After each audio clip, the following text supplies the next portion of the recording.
ज्यांच्या बुद्धीची बत्ती विझलेली आहे आणि जीभ कुजलेली आहे अशा संजय राऊतांनी दिघे साहेबांच्या फोटोवर आक्षेप घेतला. पण दिघे साहेब आणि बाळासाहेबांचं नातं हे गुरु शिष्याचं होतं हे त्यांना कसं कळणार? कारण अलीकडे पुराणाशी फारकत घेऊन ते कुराणाचा अभ्यास जास्त करू लागले, त्यामुळे त्यांना ही गुरु शिष्याची परंपरा कळणारच नाही.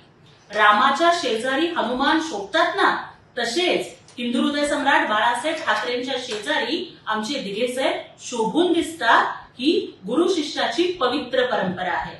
पण संजय राऊत, रावणाच्या शेजारी जशी शूर्पणखा होती ना, तसेच तुम्ही उबाठाच्या शेजारी शोभून दिसता. आणि शूर्पणखेचं जसं नाक आणि कान कापलं गेलं होतं ना, तसं येणाऱ्या स्थानिक स्वराज्य संस्थाच्या निवडणुकीमध्ये महाराष्ट्राची जनता तुमचं राजकीय कान, नाक आणि जीभ सुद्धा कापून काय करते हे तुम्ही लवकरच बघाल.